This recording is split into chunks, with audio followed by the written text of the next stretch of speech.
안녕하세요, 썰불입니다. 요즘 황혼이혼 많이들 하시죠? 예전 시대 남편들의 모습은 돈 벌어오고 자기 취미생활 할 거 하고 집안일은 와이프들이 챙기는 그런 가부장적인 모습이 많았는데요. 요즘에는 가정적인 남편이 당연한 시대가 되니 가부장적인 남편들을 더 이상 참지 못하고 서로 갈 길 가는 경우가 많이 생겼습니다. 하지만 오늘의 주인공은 부인을 일찍 잃고 오랫동안 혼자였다가 환갑에 황혼 연애를 시작하고 결혼까지 한 아버지의 이야기입니다. 그런데 이 결혼이 사실은 계획된 범죄의 조각이었다는 사실이 밝혀졌다는데요.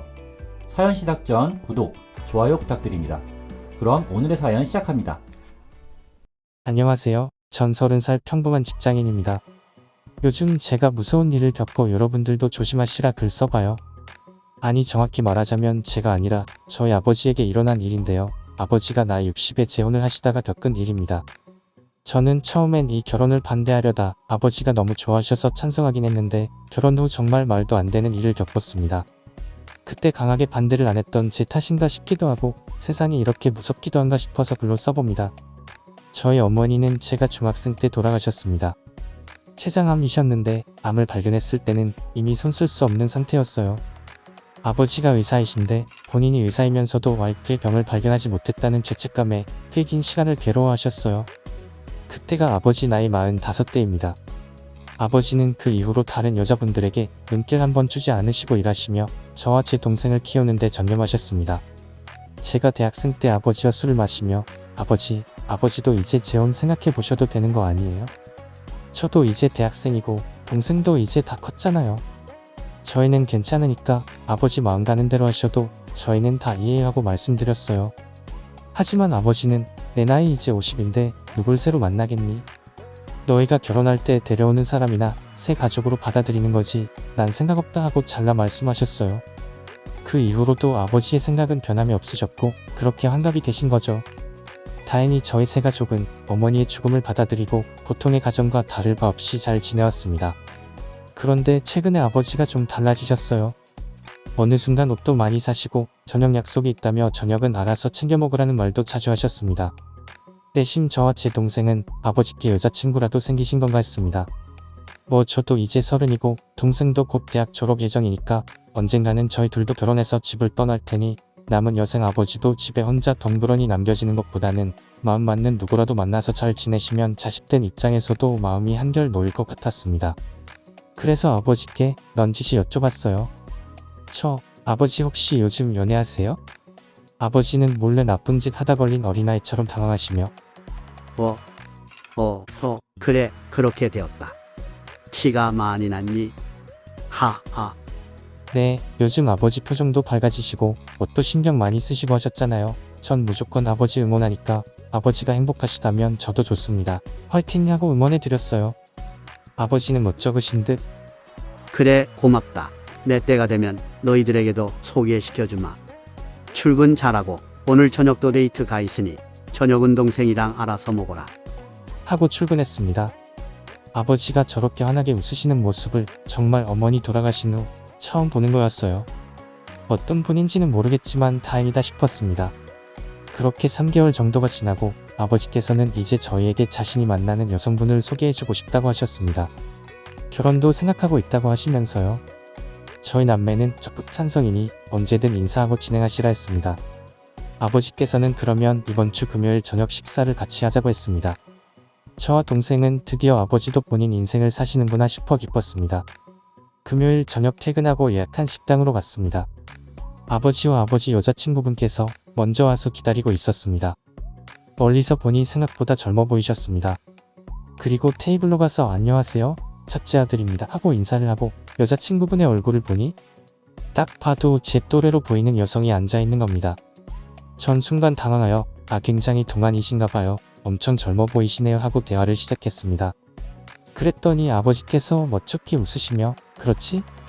하하 그런데 젊어 보이기도 하지만 실제로 젊어서 그렇단다. 올해 36이야 하시는 겁니다. 전 그래서 네? 36이요? 그럼 아버지랑 24살 차이인 건데. 뭐 요즘 연예인들 보면 20살 차이에도 잘 살긴 하죠 하하 하고 당황스럽게 웃었습니다. 동생도 곧 도착했는데 마찬가지로 당황한 눈치였습니다. 아버지께서는 식사를 하시며 두 분이 어떻게 만났는지 설명해 주셨습니다. 얼마 전 병원에서 일하던 간호사 한 분이 그만두셔서 새롭게 채용 공고를 올렸는데 마침 여자친구분이 지원해서 채용하게 되었고, 그렇게 환자들을 대하는 모습에서 젊은 사람 같지 않게 참 친절하고 사근사근하다 하고 생각하고 있던 터에 회식하고 하면서 사적인 만남을 갖다가 연인 사이로 발전하게 되었다는 겁니다. 사실 나이 차이도 많이 나서 처음엔 그저 직원 잘 뽑았다, 우리 며느리도 저런 사람이 들어와야 할 텐데 하고 생각하셨을 뿐 연애 감정은 없으셨대요. 그런데 여자친구분께서 아버지가 오래전 사별했다는 이야기를 듣고는 적극적으로 만남을 원하셨다고 합니다. 아버지처럼 능력 좋고 가정적이고 친절한 사람이 자기는 안정감이 들어서 좋다고요. 물론 나이 차이가 많이 나기는 하지만 본인은 그런 거 크게 신경 쓰지 않는다고 했습니다. 저와 동생은 기쁘면서도 뭔가 불편한 그 자리를 마치고 이야기를 나눴습니다. 아버지께서 좋아하시는 거야 다행인데 24살 차이는 좀 그렇지 않나? 아무리 아버지가 의사고 사별한 지 오래되었다 한들 그 정도 나이 차이에 결혼까지 생각하는 건 아무래도 다른 목적이 있지는 않은 것인지 의심이 가기도 했습니다. 그렇게 아버지는 상견례 아닌 상견례를 치르고 본격적인 결혼 준비를 하셨습니다. 여자친구분도 부모님 없이 가족이라고는 오빠만 있어서 식은 간단하게 가족끼리만 올리고 혼인신고하고 살기로 하셨습니다. 그렇게 저희 집은 정말 오랜만에 내 가족이 모여 사는 가정이 되었습니다. 전 나이 차이가 얼마 안 나는 새어머니가 불편해서 가능한 빨리 독립하려고 했습니다. 동생은 아직 자리를 못 잡기도 했고 남자인 저와 다르게 여자이니 그나마 덜 불편해서 결혼할 때까지는 집에 있기로 했고요. 얼마 후 동생에게 아버지를 잘 부탁한다고 하고 전 이사를 나갔습니다. 아무래도 새어머니 입장에서도 자기와 나이가 비슷한 다 큰 아들이 있으면 불편하실 테니까요. 결혼 후 아버지는 정말 신혼을 만끽했습니다. 두 분이 같이 여행도 다니고 데이트도 하고 말이죠. 생각지도 못하게 빨리 독립하게 되었지만 싫지 않았어요. 그동안 고생하신 아버지가 행복하니 말이죠. 그러던 어느 날 동생에게서 전화가 왔습니다. 새어머니랑 새어머니 오빠가 친남매가 만나 이상하다고요. 무슨 일이냐고 물어보니 자기가 이상한 광경을 목격했다는 겁니다. 동생이 학교에 갔다가 갑자기 수업이 취소되는 바람에 평소보다 집에 일찍 돌아왔다고 해요. 그런데 새어머니의 오빠가 집에 와 있었고 화장실 샤워부스 안이 젖어 있더라는 겁니다. 결혼한 동생 집에 오빠가 대낮에 찾아오는 것도 좀 이상하고 그리고 샤워를 하는 것도 이상하다는 거예요. 저도 이상하다는 생각이 들기는 했습니다. 하지만 동생이 걱정할까봐 날이 더워서 동생 집에서 샤워할 수 있지라고 얘기해줬습니다. 동생도 그런가? 하긴 오빠가 땀 잔뜩 흘리고 우리 집에 오면 소파에 땀 묻으니 그럴 수도 있겠다 하고 넘어갔습니다. 하지만 뭔가 찝찝했어요. 이 결혼이 처음부터 자연스럽지는 않았으니까요. 그래서 한 일주일 정도 고민하다가 동생에게 부탁했습니다. 동생아, 혹시 몰라서 그러는데 밤에 부모님 잠드시면 새어머니 폰 몰래 지문 찍어서 윤다음 오빠분이랑 카톡한 내용 좀 사진으로 찍어볼래? 저녁에 술 마시는 분위기 좀 만들어서 만취하게 하고, 알았지?